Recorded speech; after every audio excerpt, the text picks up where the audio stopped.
नमस्कार मंडळी, आज आपण बनवतोय पारंपरिक पद्धतीनं कुठलाही वास किंवा बुरशी न येता वर्षभर टिकणारं कैरीचं लोणचं।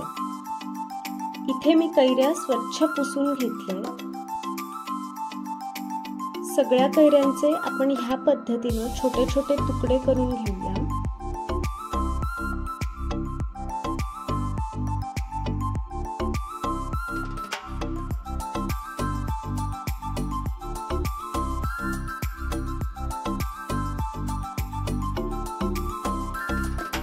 कैऱ्या चिरून झाल्यावर एका भांड्यात खाली खडा मीठ, त्यावर कैरीच्या फोडी, त्यावर परत मीठ असे थर लावून घ्यायचे।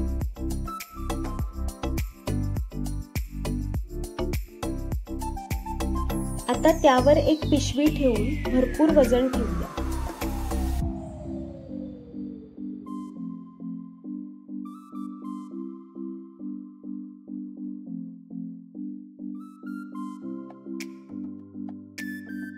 साधारण 7 ते 8 तासांनी इथे बघा फोडींना मस्त पाणी सुटलंय आणि वासही खूप छान येतोय।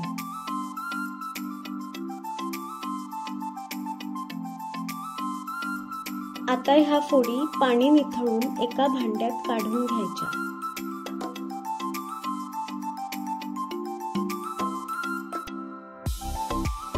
आता मुख्य कृती, इथे मी साधारण पाऊण किलो मोहरी, 1 मोठा चमचा मेथी दाणे आणि 1 मोठा चमचा शंकरछाप हिंग यांची पूड करून घेतली आहे। पाव किलो लाल तिखट, कडकडीत तापून गार करून घेतलेलं अर्धा लिटर तेल, अर्धी वाटी हळद आणि 1 मोठी वाटी खडा मीठ। आता आपण मोहरी, मेथी, हिंग ह्याची करून घेतलेली पूड, लाल तिखट, हळद आणि मीठ हे सगळं मिक्स करून घेऊया।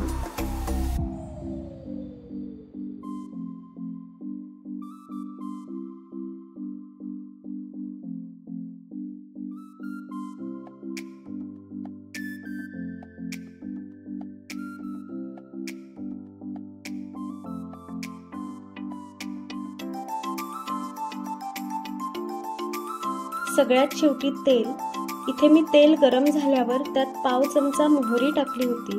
ह्याने आपल्याला तेल नीट तापलंय की नाही ह्याचा अंदाज येतो।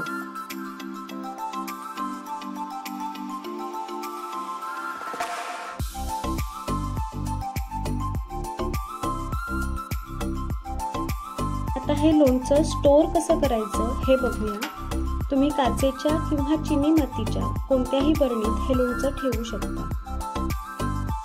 सगळ्यात आधी खाली थोडं खडा मीठ घालायचं, त्यावर लोणचं, मध्ये परत खडा मीठ, त्यावर परत लोणचं असे थर लावून घ्यायचे।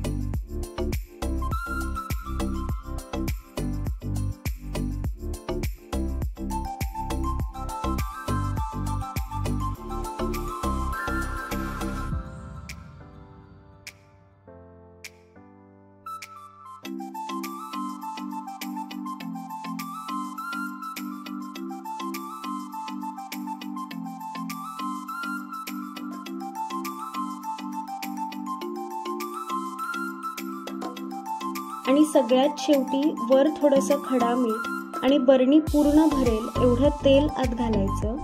हे तेल पण मी कडकडीत तापवून गार करून घेतलंय। आपलं चटपटीत लोणचं बनवून तयार आहे।